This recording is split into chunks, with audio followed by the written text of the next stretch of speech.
स्वागतम सुस्वागतम. कुर्ल्याचा महाराजा बाळगोपाळ मंडळ पत्रसार यावर्षी सार्वजनिक गणेशोत्सवाच्या 72व्या वर्षात पदार्पण करत आहे. अध्यक्ष श्री राजन कुडाळकर आपणा सर्वांचं हार्दिक स्वागत करत आहेत. सादर करत आहोत रावणाचं गर्वहरण. ये कथा रावण के गर्वहरण तथा गोकर्ण महाबलेश्वर की है. रावण की माता शिव भक्त थी. वो रोजाना मिट्टी का शिवलिंग बनाकर उसकी पूजा किए बिना जल ग्रहण तथा अन्न ग्रहण नहीं करती थी.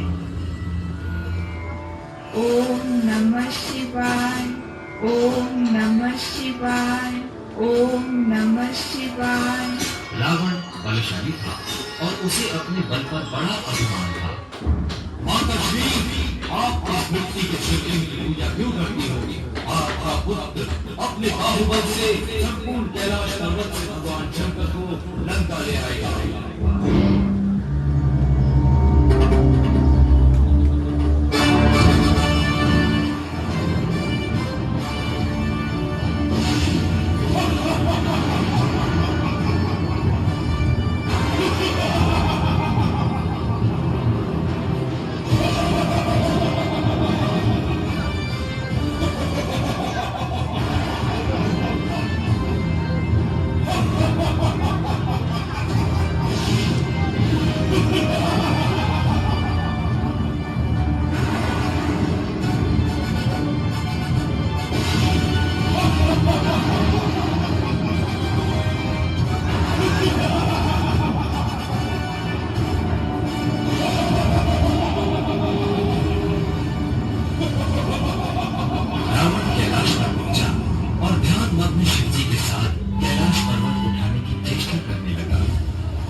नारायण नारायण.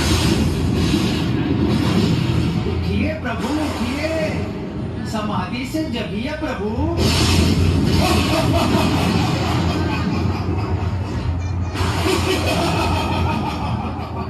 दशानन को रोकिए, अन्यथा अनर्थ हो जाएगा. नारायण नारायण.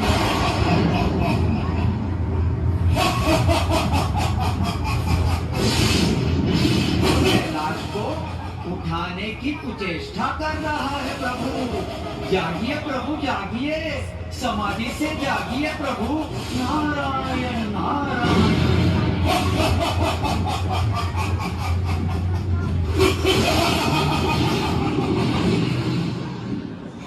शिवजी ने फिर ऐसा चमत्कार किया कि रावण कैलाश पर्वत के नीचे दबने लगा.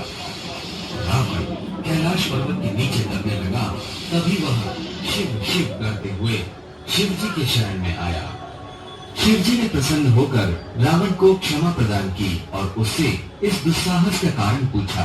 रावण द्वारा हकीकत बयान करने पर शिवजी ने उसे अपना ज्योतिर्लिंग प्रदान किया और चेतावनी देते हुए कहा, 3 वर्षों तक इस लिंग की पूजा अर्चना करने पर तुम्हारे सभी मनोरथ पूर्ण होकर तुम्हें ईश्वर पद प्राप्त हो जाएगा. परंतु इस लिंग को लंका पहुंचाने तक किसी जमीन पे न रखना. इधर स्वर्गलोक के देवताओं में हड़कंप मच गया.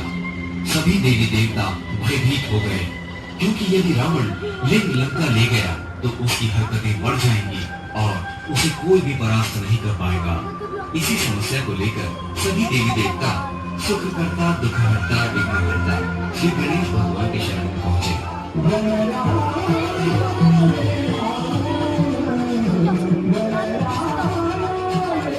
देवी देवताओं की विनती पर विघ्नहर्ता श्री गणेश भगवान चरवाहे का रूप धारण करके रावण के मार्ग में चट्टान पर विराज हो गए. रावण शिवजी से आशीर्वाद प्राप्त कर प्रसन्न चित्त मुद्रा में लंका की ओर चल पड़ा. अचानक उन्हें अति तीव्र लघु शंका करने की इच्छा हुई. चट्टान पर बैठे भगवान श्री गणेश रूपी चरवाहे को देख रावण उसके निकट पहुंचे और निवेदन किया, हे बालक, मेरे लघु शंका निवारण करने तक इस शिवलिंग को अपने हाथ में पकड़े रखना. मेरे आने तक इस शिवलिंग को नीचे ना रखना, ठीक है? इस तरह रावण ने शिवलिंग को श्री गणेश रूपी चरवाहे के सुपुर्द कर दिया। लिंग को अपने हाथों में लेते ही श्री गणेश रूपी चरवाहे ने कहा, महाराज, ये शिवलिंग तो बहुत भारी है, कृपया आप शीघ्र लौटे। मैं आपको सिर्फ 3 बार आवाज दूंगा। यदि उस वक्त तक आप नहीं आए तो मैं शिवलिंग को नीचे रख दूंगा। ठीक है।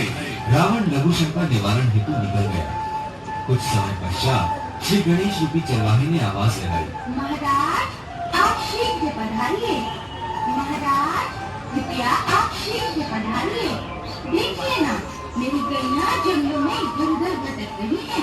महाराज, आप बिना विलंब जल्दी पधारिए।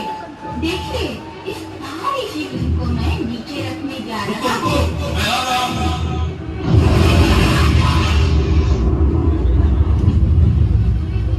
परंतु तब तक बहुत देर हो चुकी थी। श्री गणेश रूपी चरवाहे ने शिवलिंग को नीचे रख दिया। इसी तरह श्री गणेश भगवान ने रावण का गर्भहरण किया। भक्तगणों, श्री गणेश रूपी चरवाहे ने जिस स्थान पर शिवलिंग को रखा, वो स्थान आज संसार में गोकर्ण महाबलेश्वर के नाम से जाना जाता है। हे गजानन, गर्व अहंकार नहीं, ना ही चाहिए झूठा अभिमान। रहे दिल में हमारे आप, हे सुख करता दुख हरता श्री गणेश भगवान। सुबुद्धि, सुमति और सुख शांति का हमें दे वरदान। सुख समृद्धि और भक्ति शक्ति से विश्व में होगा मेरा देश।